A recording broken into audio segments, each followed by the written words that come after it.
I struggled to understand if I like Code Veronica or not. I went from hating it to enjoying it, then to eventually hating it. It simply comes down to one problem, which is that I don't know whether the developers intended to make a scary game or a wacky game. With RE4, 5, and 6, it was clear they abandoned horror for the sake of a fun blockbuster shooter, so I was put in a mindset of just enjoying all the fun. Those were easy to swallow. Arguably, the previous Resident Evil games were cheese fests in their own way, but they were campy in a grounded 80s or 90s HS horror way, while still retaining the atmospheric tone. I didn't get the pulse of what Code Veronica was trying to be. In one moment, it is trying to be the most hardcore survival horror game as a next-generation Resident Evil sequel and ambitiously world-build a larger, overarching mythology about Umbrella. In the next moment, you see at the center of that mythology is You don't fool me! I am Alfred Ashford, commander of this base. Oh? and I'm like, what am I supposed to feel about this? Welcome, Claire. Consider the area you are in a special playground I have prepared just for you. It switches from the RE2 and 3 vibe of James Cameron to Alien Resurrection. The genre switches from sci-fi to fantasy. The more mythology and world building this game reveals, the more I get befuddled. Not that the previous games were amazing anti-capitalist commentaries, but it was unsettling to uncover this faceless and mysterious umbrella corporation operating in the shadows. Their conspiracies about owning and bribing the entire city, operating human trafficking, and their attempt to silence all the dissidents and leaks were somewhat grounded for a zombie video game on PS1. Again, it's no Metal Gear or Deus Ex, but some of the elements present here channel Weyland-Yutani from Alien and RoboCop satire. Code Veronica could have leaned on this political critique, but instead, it's turned into a caricature. The Ashford family is among the world's first and finest. My grandfather is one of the original founders of Umbrella, Inc. You have a setting about a literal death camp operated by a private corporation going full Unit 731, producing snuff films and squid games for the personal enjoyment of the billionaires that would make Epstein blush, and it comes close to making a terrifying commentary. However, this premise and setting are wasted on the soap opera nonsense. Any terrifying bits about Umbrella and social critique are relegated to the backdrop for the sake of a shitty ripoff of Psycho with its baits and twists. Ashford makes Salazar and Irving look like nuanced villains. The most thematic exploration the story asks is, wow, familial obsession is bad, isn't it? I'm not expecting a deep critique from a Resident Evil game, but the Umbrella concentration camp is the very setting the game deliberately chose to make the silliest game out of. Why add all these otherwise? What should have been the darkest and scariest game in the series turns into a schlock because the game chose to ape the Matrix. It's a tonal whiplash. There are 6 credited writers on the game. 6 writers. Nothing showcases the absolute mess with too many visions more than Steve. Wait, don't shoot! I read somewhere detailing how Steve is a nothing character because, ironically, he has way too many traits. Let's consider the side characters from the other games. Barry cares for Jill, but acts suspiciously throughout the game. He is revealed to be a traitor who betrayed the stars because Wesker blackmailed him, but redeems himself by saving Jill from Wesker. Sherry is a kid who wants to live a normal childhood, but loses her terrible parents, and eventually finds a guardian figure in strangers like Claire. But now that you're with me, I finally have someone to rely upon. Basically the Ripley and Newt dynamics from Aliens. Ada is a cold secret agent who exploits Leon for her own purpose, but eventually develops feelings for him after saving her life. None of them is deep or well-developed, but you can get what these characters are about. Steve is a teen blackbagged into the camp. On paper, the character is decent, but the execution is horrid. What should have been a traumatized victim of Umbrella is completely unfazed by everything, and more obsessed with, Looks cool, huh? Oh, I need those. Give them to me. You gotta be kidding. I found it and I'm keeping it. and sleeping with Claire. He bursts through the window 15 meters from above, shooting dual Uzis in slow-mo, and lands on the ground somehow entirely unharmed. So he is at least supposed to be a highly trained badass superhero, like RE for Leon? No, he is a wimp. Steve, watch out!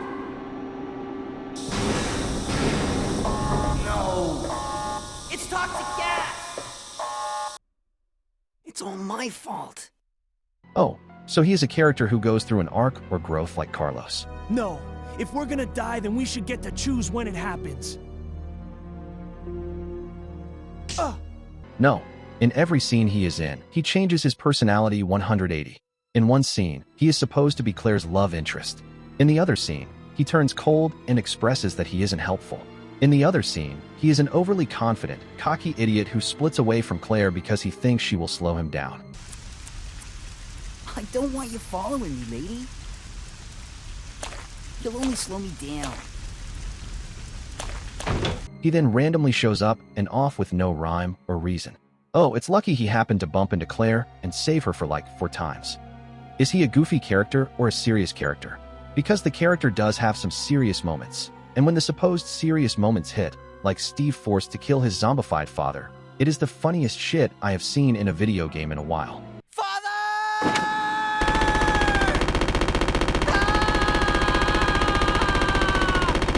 Is this supposed to be a parody? Is this intentionally bad?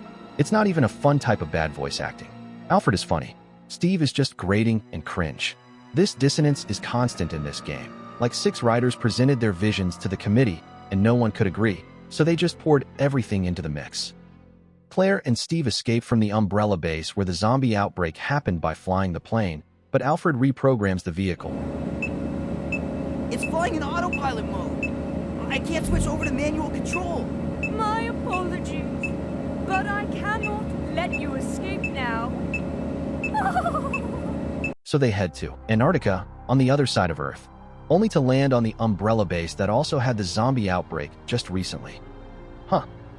If Alfred wanted to kill them, which he obviously wants since he tried to snipe and sent the tyrants after them, why not program the plane to crash? If he flew a fighter jet, why not shoot down Claire's plane?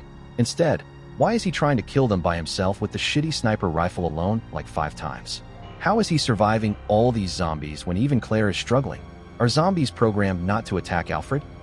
And it turns out the Arctic base houses a super-powered Alexia sleeping in the water tank. So why did he lead our heroes into the most important secret base of operations then? It's practically inviting Claire to do her job. Why have the Arctic base in the first place? My guess is that the island setting might get monotonous, so the developers tried to solve it by opening the game up and expanding the setting. But the island is the place where the most tension is. Evidently, the Arctic base plays the same with the same zombie outbreak, same maze-like layout. Claire and Steve even wear identical fashionable clothing in this ice storm, and don't even act like they are cold. It makes a tighter game to be trapped in a contained location than it is for them to have an entire globe to run around in. Instead, the plot is written like this happened, and then that happened, and then. It doesn't lead. Shit just happens randomly. RE4's story makes just as little sense, but it was self-aware. Code Veronica doesn't know what it's trying to be. Is this supposed to be a scary horror story about the shadows of Umbrella, considering all the grotesque lore bits, settings, and backstory? Or is this supposed to be a goofy parody? The wacky aristocracy camp goes better with the backdrop of the gothic Spanish death cult for than the cold corporate aesthetics of Umbrella. It's more likely that the story got rewritten over and over by multiple writers as the game was developed, because otherwise, this Arctic base makes 0 sense. They wrote a story, and then the developers came up with the Arctic location to showcase the 3D environments, and they had to frantically rewrite the story to justify its inclusion. They wrote a story about Umbrella, and then the developers watched The Matrix and thought, we gotta have that, so they wrote in this super-powered Wesker, whether that makes sense or not. Let's talk about Wesker. Wesker catches Claire right in his hands and is about to kill her, but doesn't because he wants to use her to lure Chris. It appears you may be of some further use to me. I'm going to let you live a little longer. Chris goes to the island alone to what knows to be the zombie-infested island. Wesker eventually catches Chris right in his hands and is about to kill him, telling the exact location of Claire. I will tell you where your sister is before I kill you. Here's a little secret, Chris. I figured out that your sister is now in the Antarctic with Alexia. And proceeds to not kill him because reasons. Alexia?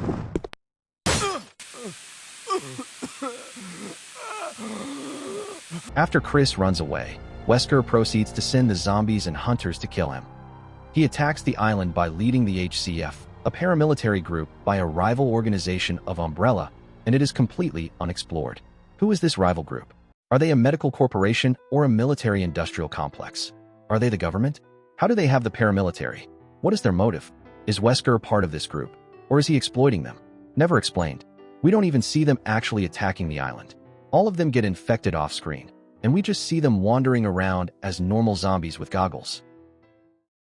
Even though it is an unremarkable entry in terms of gameplay and flat-out terrible in the story, the reason why there is such a big push for a remake is that it's the game you can't pretend doesn't exist in the canon. You can ignore RE6, and the series is fine. Capcom has been burying that game for 15 years. You can't do that with Code Veronica, because this story actually matters to the overarching series. It builds upon the last line from RE2 and leads to the future RE games with Wesker's return, his rivalry with Chris, and the end of Umbrella. It is directly referenced several times. There is a decent baseline to improve on with a remake. It is the one that deserves a greater need for reimagining and rewriting because, unlike RE3, no one would be mad for cutting some content out of this game. This is just how I would have gone about remaking Code Veronica in terms of the story. I also have a ton of qualms about the gameplay, but I would like to mainly touch on the story. What would have been a better story, while still preserving some of the crucial plot points like the continuation of Resident Evil 2, the island setting, Steve, Wesker's return, and a playable Chris? The conclusion I came to is that Code Veronica focuses on the wrong part of Umbrella. After playing RE2 and 3, which revealed how embedded Umbrella was to not only Raccoon City, but the US as a weapons manufacturer, I wondered exactly what the consequences and connections were between Umbrella and the government. Maybe I missed something, but I found no mention of how the Raccoon City incident even impacted how Umbrella was operating afterward. Like, Claire barges into the Umbrella Corporation in Paris, so they were still running after the whole city was nuked? It seems that the Umbrella branches were operating, so I guess no one found out about how Umbrella was behind all of it? No press, no journalist, literally nobody? What was the government's response? And according to the lore, the US government was aware of the Umbrella's terrifying experiments and atrocities for decades, but still colluded with them and even helped cover up the Raccoon City incident. This is why they used nukes in order to hide their involvement. I found it strange how the series kind of ignored how much the government was in on the Umbrella conspiracy. RE4 essentially soft rebooted the entire continuity and casually ended the Umbrella arc by hand-waving that Umbrella fell because of legal trials off-screen.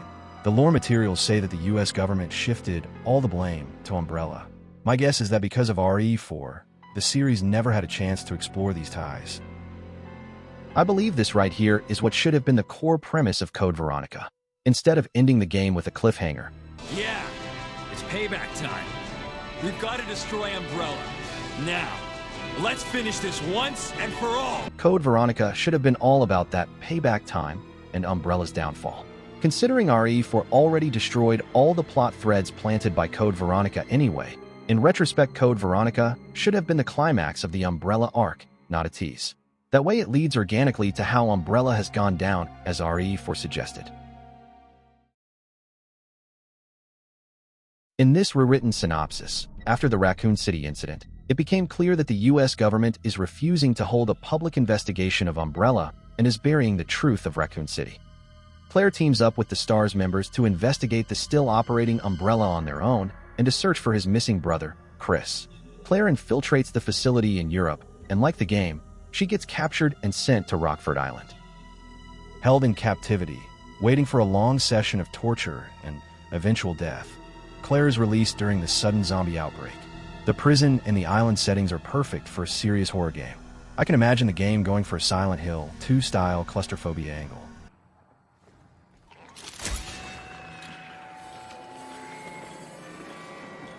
The island setting could be reimagined as something akin to Camp Omega with zombies. Eventually, Claire meets Steve. Steve is the character who needs to be locked down. If you write down the basic roadmap of this character, he is the teen black-bagged into the island because his father went against Umbrella, kills his zombified father, gets close with Claire, and eventually becomes a mutant himself. Just as Sherry in RE2 was a window into Claire's kindness and protectiveness to help people, Steve could be someone who is a more distant, colder character, but eventually gets empowered by her in a nightmarish situation, simply because it just makes sense for his background. His father sold the company's secrets, and his sins destroyed his family. Constantly betrayed and traumatized, he is a reluctant character after suffering and being traumatized by the constant torture in the camp. Make him a brooding presence rather than a goofy one. Have him stick together with Claire like the Dark Side Chronicles, with him explaining the backstory of this concentration camp. We learn that Rockford Island is the HQ of the Umbrella Corporation, not one of the branches as suggested in the game. This is the home of all the evil unleashed in Raccoon. Claire accesses Umbrella's database, revealing they have been tracking Chris, who has been moving from hideout to hideout to evade the threat of Umbrella. Claire sends that information to Leon, who uses the government channel to contact Chris. But using my newfound position in the government, I eventually discovered his location. As Claire gets close to Steve, she teaches him how to handle a weapon because, well, it makes no sense for him to be trained in weapons. He is a 17-year-old normal kid who lived for how many days in the literal death camp. Claire and Steve eventually uncover the reason behind the zombie outbreak. They find Wesker to be the one who attacked Rockford Island. I was the one who attacked this island. Ordered to acquire the newly discovered T. Veronica virus.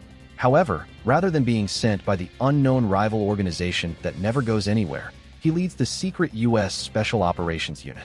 Pentagon wants to destroy every trace of Umbrella's HQ on the island to cover up the government's links with Umbrella, as well as salvage the Umbrella experiments and viruses for military purposes.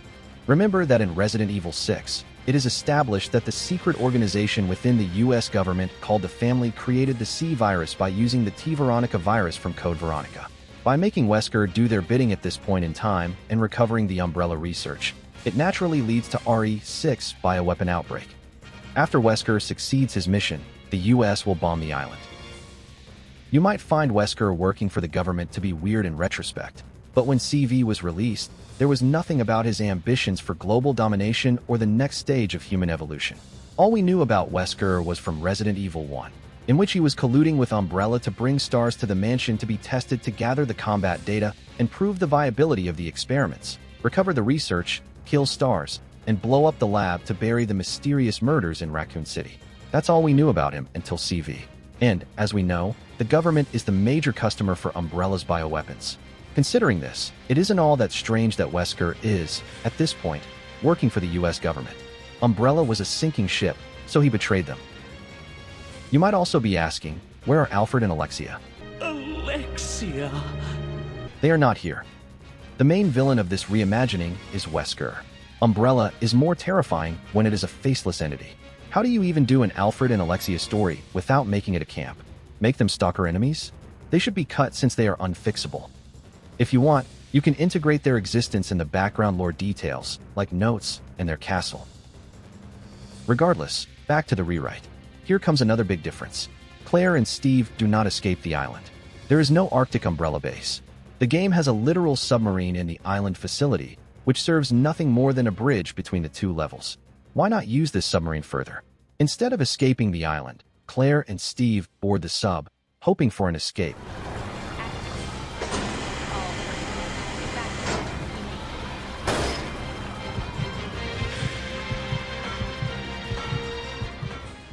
But it is programmed to submerge deeper into the water and eventually discovering Umbrella's secret experimental facility around the island, built not to be discovered from the sky or captured by the satellites.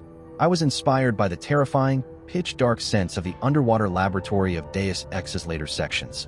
In Deus Ex, I actually felt like I would be immediately crushed by the water pressure if I go outside and swim.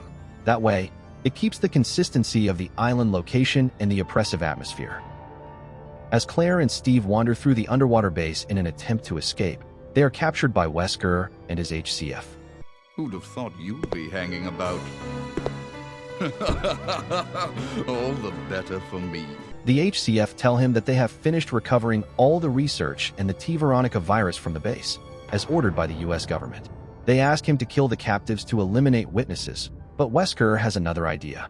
Wesker injects the T. Veronica virus into Steve in order to test its effectiveness. I think it's the Veronica virus. She wants to test me, see if I'll obey her orders. As Claire watches, Steve gradually mutates. Meanwhile, hearing Claire's whereabouts, Chris arrives on the island.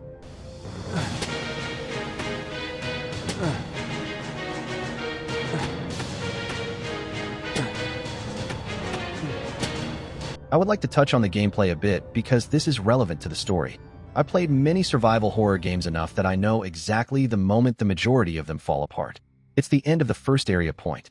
After exploring the first area, you know everything that happens afterward is going to feel the same. You do the first half of the game, and go to the next area, and you will do the same shit all over again. This is the most dangerous part of a horror game, so the game has to shake things up to not be a repetitive slog. The Resident Evil series tried to solve this in various ways, such as making it more action-oriented and giving it more set pieces like RE4, the Crimson Heads like RE1R, RE2 with the A and B scenarios, and lately, Resident Evil 9 Requiem with Grace and Leon having drastically different gameplays going through the same area. You are introduced to the area as a horror game through Grace's POV, but there is a character change, and you go through the same place, but as a badass third-person shooter through Leon's POV. What's funny is that Code Veronica sort of did this idea first. After Claire escapes the island, the story continues from Chris's perspective, so you have to revisit places you went to with Claire. However, the game screws it up by having Chris basically play identically to Claire. I thought that the Claire segment would be more horror-oriented, and Chris would play like an action man. Claire is just this supposedly normal civilian from RE2, while Chris is the trained elite veteran. Instead, CV says Claire is now Lara Croft.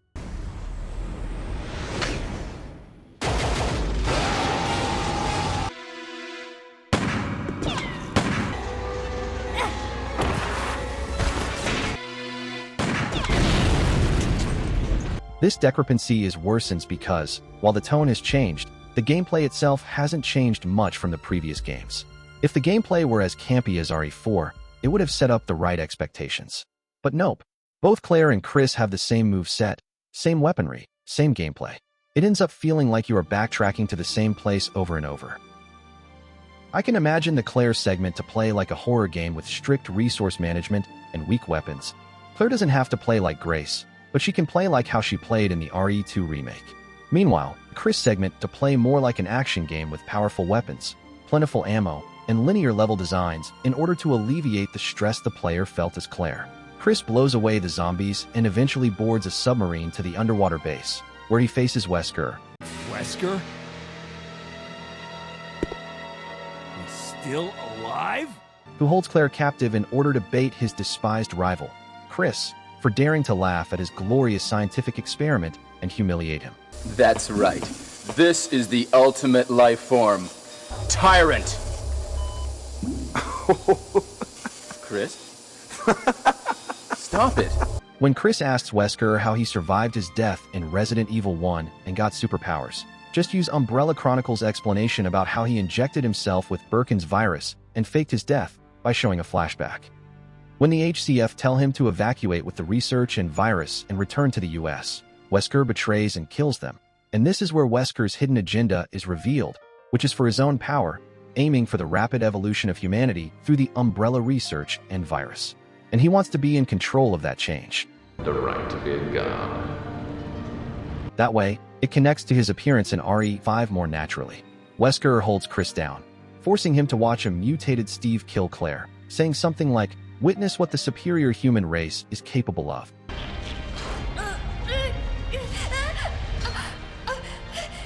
Steve aims his axe, ready to kill Claire in front of a screaming brother, but Steve manages to fight against the virus like the game.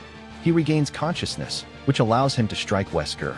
While fighting Wesker, Steve screams at Claire and Chris to run.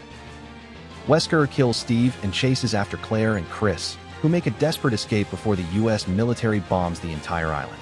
In a boss fight, Chris uses the linear laser, which he used against Alexia in the game, against Wesker, blasting him away. Chris and Claire board HCF's jet and fly away, just as the military begins a carpet bombing. Their jet is not shot down because it is the HCF vehicle, thinking it is one of theirs. Claire watches the last trace of the island consumed by a fireball. Although Umbrella is gone forever, she is saddened that she couldn't save Steve. Chris consoles her by saying that no matter how advanced science is, it couldn't take away a human will.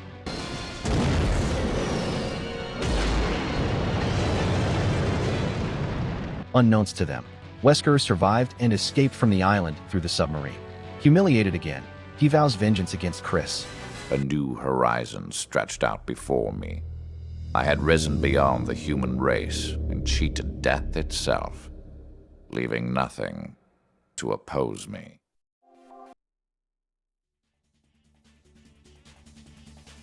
This has been my best attempt at fixing Code Veronica, going for a Metal Gear-style techno-thriller angle about uncovering the conspiracies in the tone of the original trilogy, while following some crucial story elements. Instead of the aristocratic Gothic camp, it focuses on government and corporate corruption extruded from the previous games. Instead of a cliffhanger, the ending is a definite conclusion. It closes the loop of the Umbrella saga while beginning the Wesker saga, creating the rivalry between Chris and Wesker, which continues to RE5.